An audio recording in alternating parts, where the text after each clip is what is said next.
Welcome to Forbidden Planet TV. I'm Laura Dodd, the head book buyer here, and I'm very happy to be joined today by the wonderful Lev Grossman. Hello. Hello. Thank you very much for making your way to Forbidden Planet Towers. It is my pleasure. So we were just commenting on Worldcon. We've managed to survive. Yes. Yes. I left a part of my soul back there, but outwardly I appear to have survived. And I found that, like, I don't know Glasgow particularly well. It's a lovely city, but everything felt very spread out. So it's just like there's a thing half an hour this way, there's a thing 45 minutes this way. So got steps in, but it was very walkable city. Very walkable, very beautiful.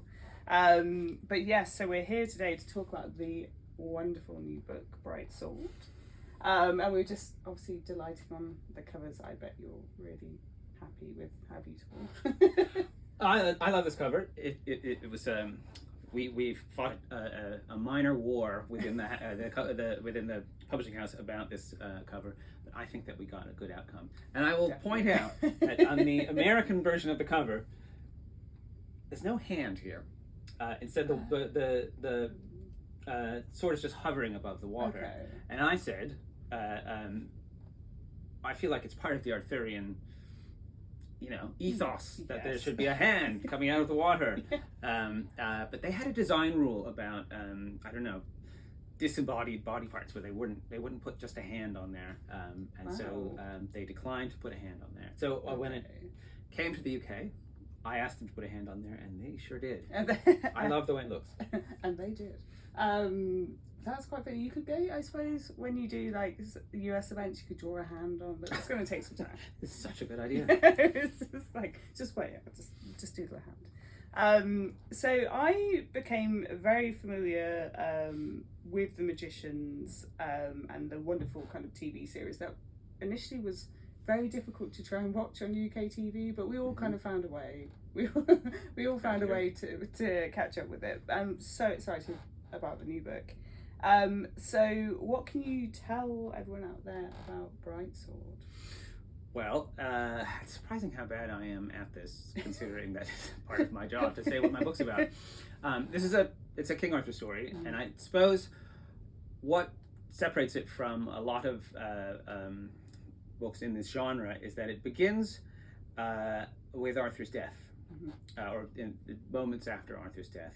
A young man comes to Camelot hoping to find a place at the round table, and he discovers that he's too late. Arthur has fallen already, and most of the knights of the round table are dead. There's only a handful, half a dozen knights left, and it's not Gawain, it's not Tristram. It's these very minor knights from the very edges of the stories. But what happens is that these knights have to come together. They have to become heroes. They have to move from the margins to the center of the story and become heroes, and find a way to rebuild Camelot and find a new king and put them on the throne. Okay, so no mean feat then. It's challenging. Yeah, it takes a while. Very challenging. And you've been so originally you've been working on this idea. Was it since 2015? So has it been a few years in the making? So I'm sensitive about you said this topic. Don't be. It did take 10 years to write this book, which was longer than I thought when I started it. It turned out to be, it was a huge undertaking for me. There was a lot of research. There's a big cast of characters. Yes. Everybody's got a very distinctive voice. And it is quite intricate putting together a plot with this many people that also has to find its own place within the Arthurian tradition, because in some ways it's a very unconventional Arthur story, but in many ways it is very traditional. It's very rooted in the matter of Britain, and I feel like it's connected to it while at the same time adding to it. You can definitely tell there's a lot of love and research that have gone into the book. Kind of, where did the initial kind of idea come from? Well, like the French Revolution, it had multiple causes.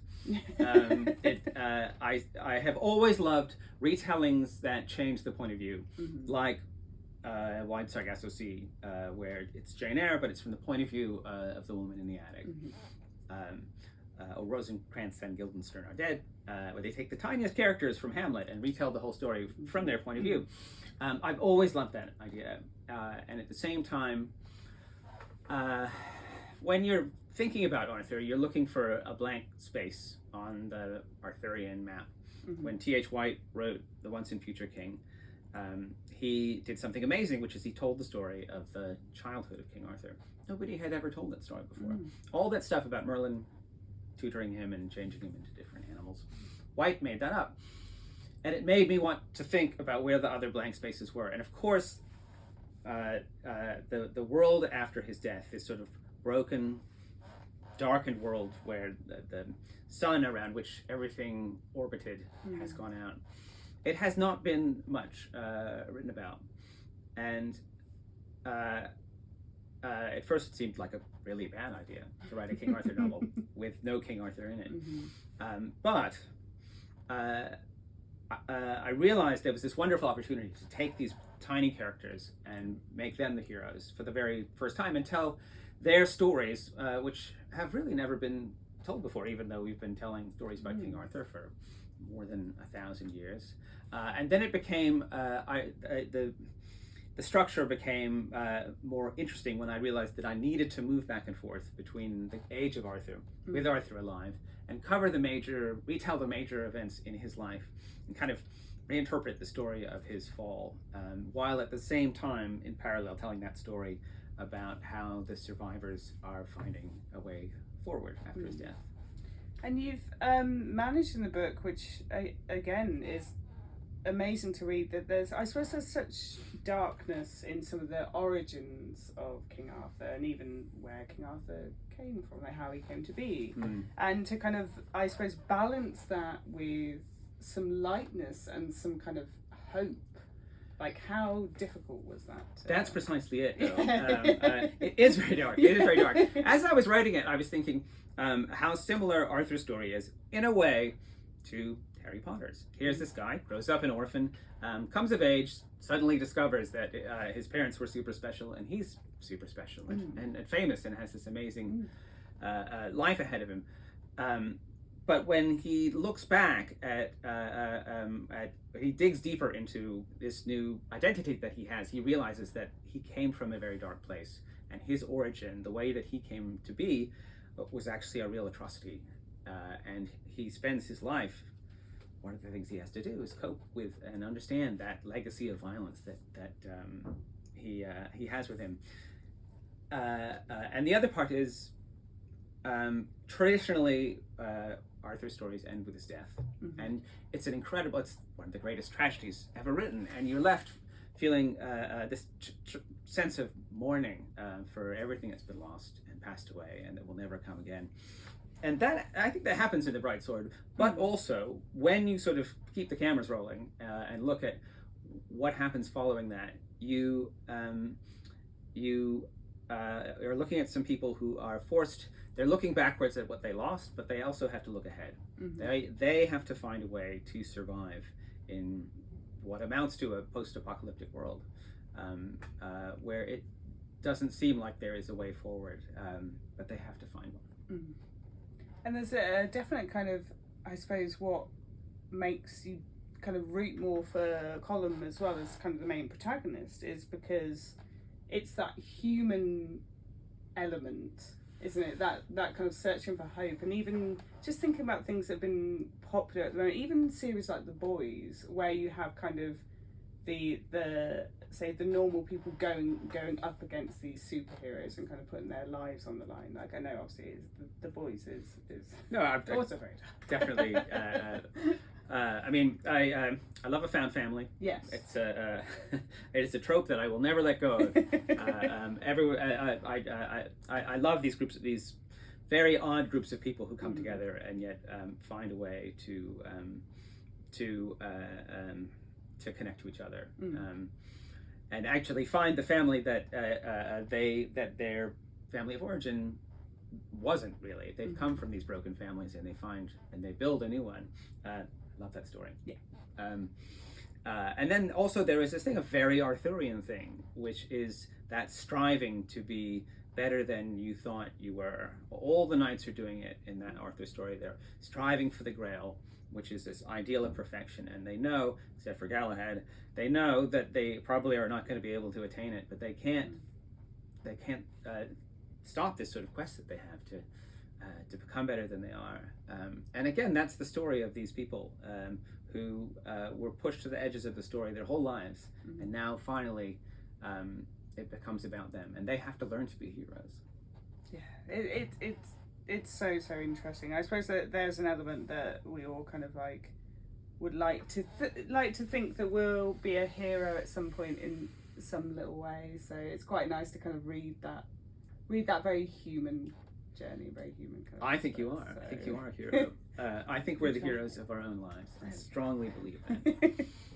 So we have obviously there's so many kind of cool ideas in here, and kind of pulling apart the idea between the myth and the legend, and I suppose a real kind of element to it as well. Is there kind of many ideas that you wanted to put in but couldn't quite kind of find the way to get it into the book? Have you got a whole other like book of notes that you could like there was one chapter which I loved so much, where all the knights drop what they're doing and they chase a parrot. Okay. The whole chapter.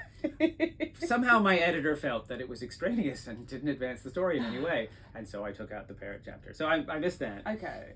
There's my, probably my favorite story in the whole Arthurian legendarium has to do with Lancelot, and that moment where the knight comes to Camelot. He has these cursed wounds. The best knight in the world has to bless them, or they'll never heal.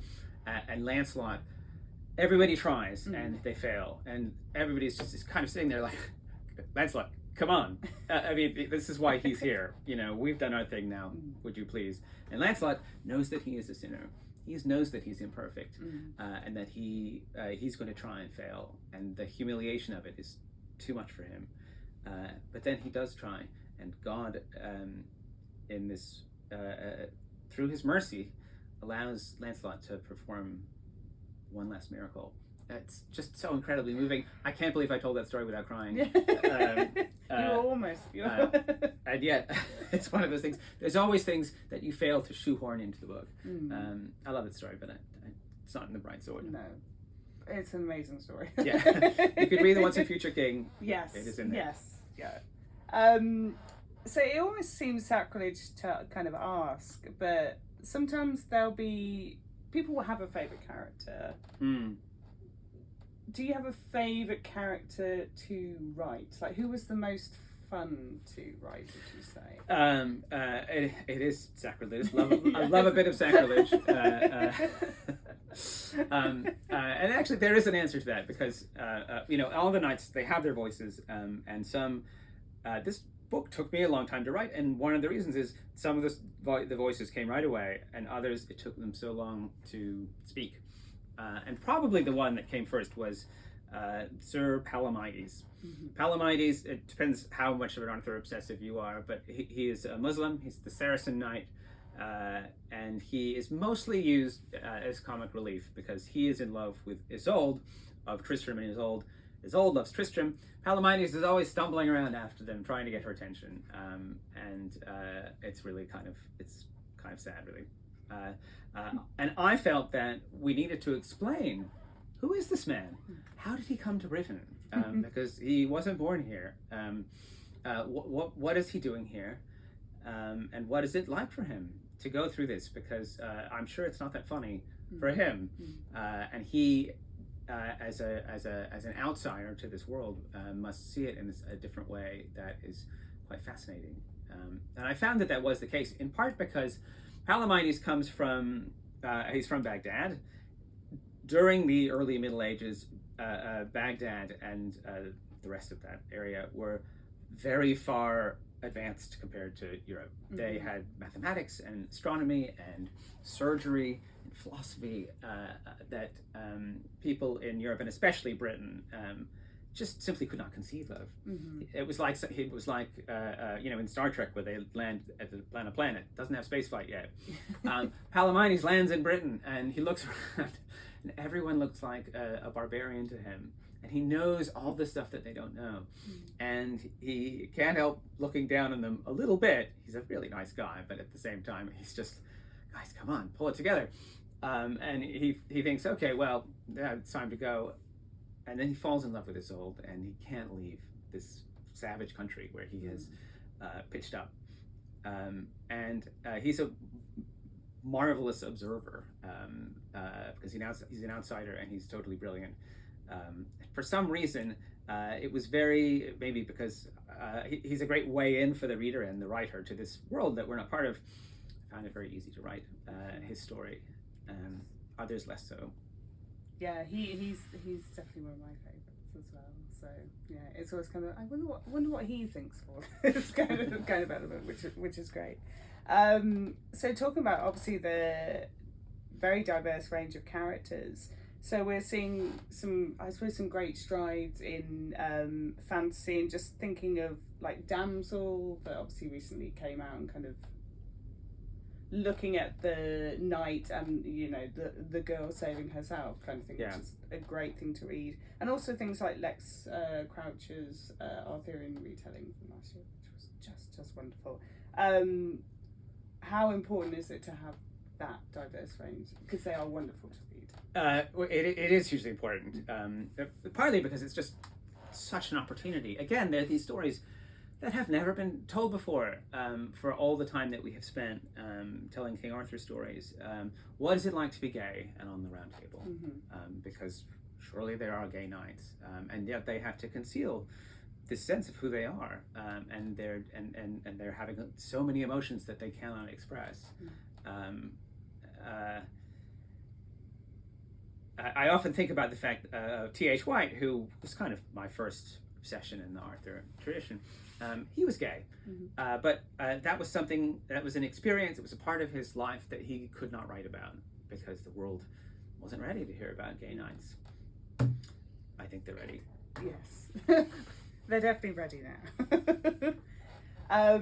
So to kind of like wrap up, because obviously we've got a fair few more books to sign. So as our kind of last few questions, can you kind of give us any little hints as to what you're working on next? Yeah, I definitely can. I actually tend to be very confessional about this. So Okay. I'm thinking, How do I not say running through the door? too much? I'm working on a graphic novel. Cool. I have always had a Star Wars thing, and I've always wanted to write a space opera, and maybe in a way that's comparable to the Bright Sword. See if I can push that tradition into places that it has not gone before, and it's very fun and exciting. And writing a graphic novel, I've never done it before, Yes. and you can do things in that medium that you can't do with novels, and it's quite thrilling. And then I have a new novel that I'm working on, which is at the very early stages. No one thinks that it is a good idea. It's a mystery in the kind of Tana French sort of mode, but the detective is a god. I know it's not a great pitch, but I'm sure it's going somewhere. I'm absolutely sure. Yeah, that's okay. That's quite interesting. If anyone's going to make it work. I think it is interesting too. So we'll see how interesting it is. And there is more authors, I think, working in the graphic novel space now, which is quite exciting to see. So I know I think Jay Kristoff's done some stuff for DC recently, so they're kind of moving over to what can I do over here, because there seems to be less restrictions, Maybe I don't know. I remember reading Laura Olympus and thinking, yes, I've never seen this done, and it's amazing. And thinking, it looks like fun. Yeah, Laura Olympus is is fantastic, and you're obviously stablemates because it's Penguin. That's true. Yeah, That's true. And to finish off our interview today, so what are you currently reading, watching, and if you game, what are you playing? All good questions. I'm watching My Lady Jane. Yes. Oh. It's just an it became an instant obsession for me. Yes. I knew somebody who has worked on the show, and I thought, well, I ought to watch a bit of it before I see them next. Mm-hmm. It's just a masterpiece, and the performances are incredible. It's funny, it's sad, it's absolutely thrilling. I love that show. It's very, very good. I must go back and read the other books because I read the first book and loved it so much. So. And Novella by Paolo Bacigalupi. Yes.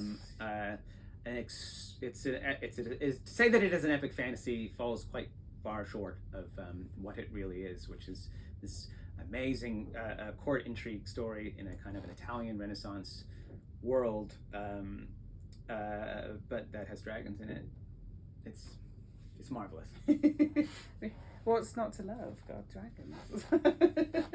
And do you game, or are you not a game? Oh, I haven't much lately. I will tell you the game that I'm playing. Mm-hmm. It's the same game I've been playing for the past 6 years. It's Pokemon Go.